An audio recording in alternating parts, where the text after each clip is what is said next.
Hi guys, welcome to lesson 9F, the end. It's it. We're almost done. We're almost there. And this is, of course, revising an AP synthesis essay. So the last step in the process, we spent 6 units talking about all the ins and outs of rhetoric that we could think of to teach you guys. Then we spent the last 3 talking about the individual types of writing that are relevant, particularly to the AP Lang test. And now we come to revising that AP synthesis essay, tying it up in a nice, neat bow, okay?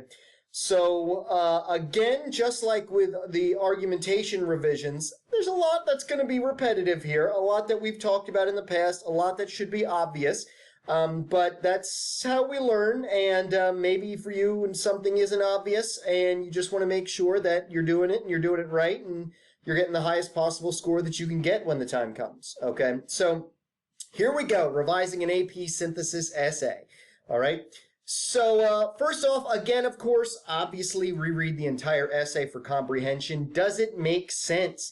This is a tough one, and it might be the one of all the 3 different types of writing, the one that's hardest to make comprehensible for your reader, if only because you're weaving together all of your content with content that's coming from multiple other sources, theoretically 3 or so other sources as well. And that can make things a lot more likely to be confusing than, case in point, for example, your argumentation essay where everything's just pouring out of your own brain. So you've got to somehow delineate between different sources and delineate whose idea and how it fits into this complicated framework and so on and so forth. So comprehension is going to be a big deal, okay? And from a strictly nuts and bolts perspective of that, you want to make sure that that line of reasoning supports your claim comprehensively, that we're seeing that all those connections meaningfully, that we understand how they're working together and adding and off of one another and so on and so forth. Remember, nothing should feel disconnected. That evidence needs to be connected to the claim to the thesis, all of that united by transition sentences and lines of reasoning and topic sentences and things of that sort. So if there's one of those dots that's not connected, well, then the comprehensibility is going to be dropping, okay? Make sure that your explanations help readers make sense of your argument.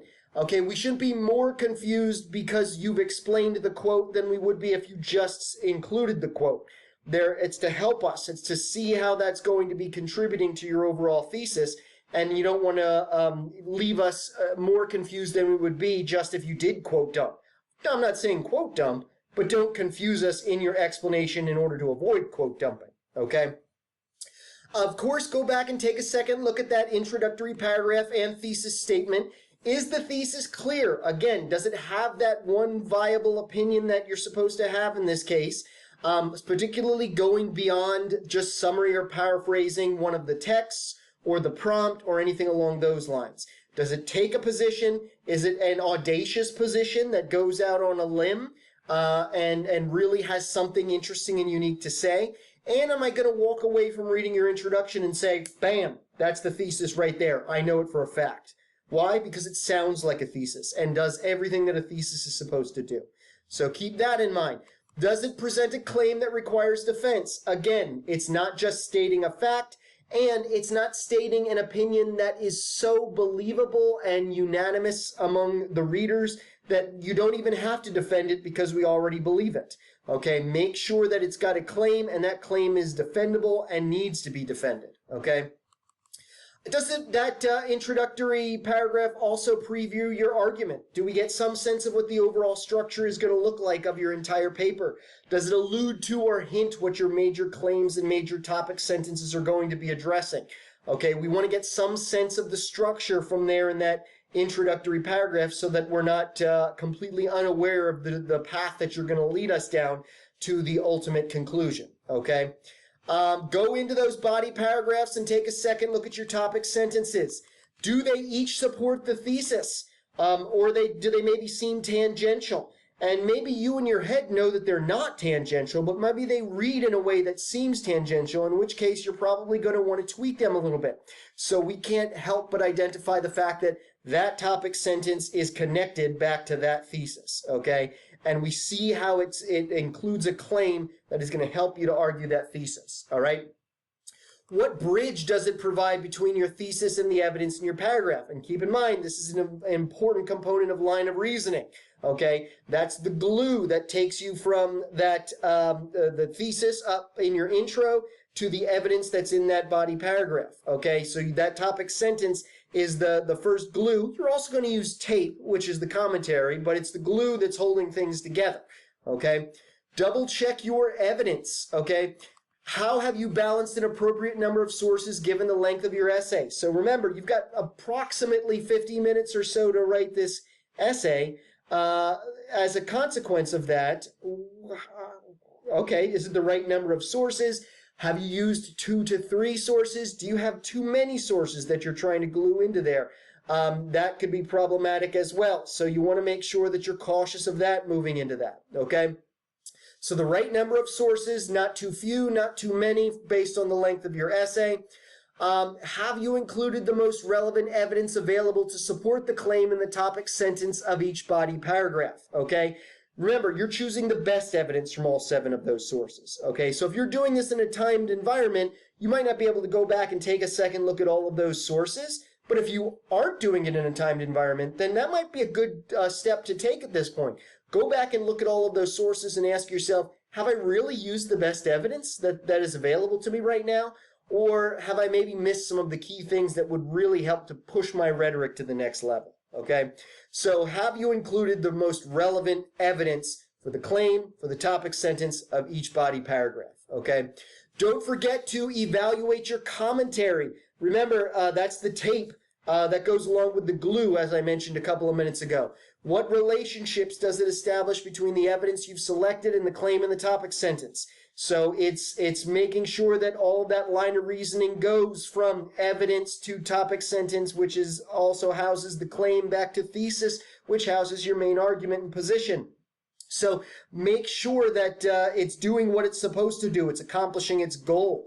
And that as a consequence, it's supporting all of the claims that you're making and doesn't represent anything tangential as well. Okay?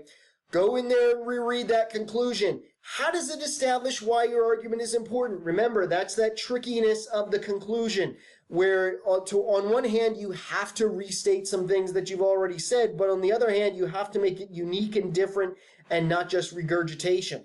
The great tool in that case is, why is your argument important? So what? What now? What should we do? What are the consequences? Where should we go from here? How are we going to handle this situation moving forward? Being very future focused here at the end, if you couldn't be future focused at any point in time previously. Okay?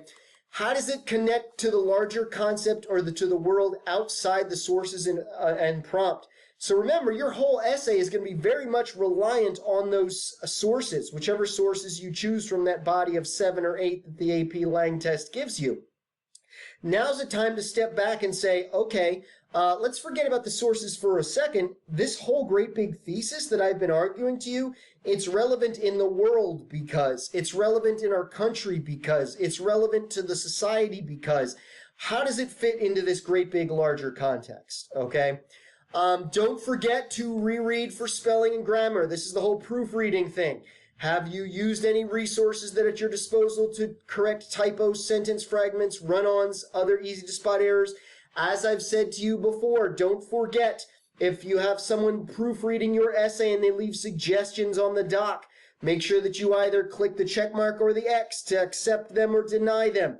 It looks really bad if you leave those in there, and I personally am just going to X all of them, even though if they would have been the difference between 100% and a failing grade, okay? In addition to, like I said, grammar and spell check isn't infallible, but it's pretty gosh darn good. So take those squiggly lines seriously. Don't ignore or neglect them. That doesn't mean they're always going to be right, but it does mean that you should seriously consider them before clicking submit on your essay, okay? Read the essay aloud to yourself, as we've talked about in the past, okay? You're going to be able to hear the language in a way that silently reading in your head doesn't permit, doesn't allow. And it's going to hopefully show you some errors, some problems with diction and syntax that you might have otherwise easily skipped over because you're just reading in your own voice in the back of your head, okay? So that, of course, is one thing there. How do the words, sentences, and ideas sound when you hear them out loud? Okay, that's what we just talked about. That makes sense. Where can you tighten up? Again, like I said to you guys before, the simplest way to say something is always going to be the best.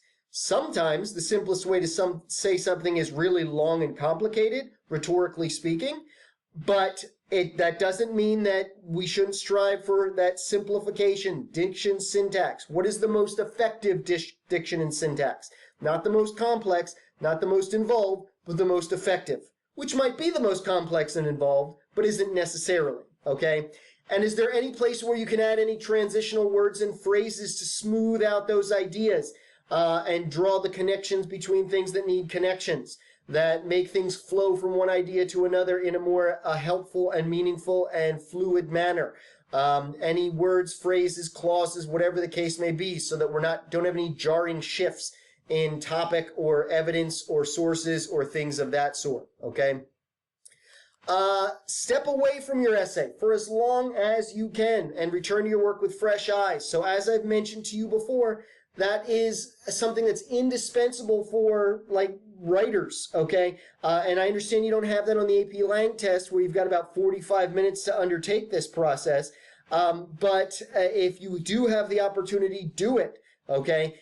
When you come back and read it, you're going to have forgotten what you wrote, and that means you're going to be able to see where your strengths and weaknesses are a lot more vividly. So try to step away from it for as long as you can, and then come back to it. And then, of course, after you've made all these tweaks, all these corrections, all these changes, well, you might have added a new mistake along the way, so reread it one final time, okay? What small changes can you make to improve word choice and sentence structure? If you did accidentally add any new errors or issues in the revisioning process, you have the chance to rectify them at this point in time. So do that, and again, you hopefully got your hands clutched around that 6-point essay grade for that particular assignment. All right? So that's it. That's the last lesson that I feel compelled to introduce to you guys. So you have undertaken your revisioning process for synthesis at this point. These are things to keep in mind. Not to mention, all the stuff I mentioned back during argumentation and rhetorical analysis as well. Those would be just as valid for talking about revising an AP synthesis essay, but there you have it. So as always, if you have any questions or concerns, please feel free to bring them to class the next time I see you guys. But other than that, I will see you shortly.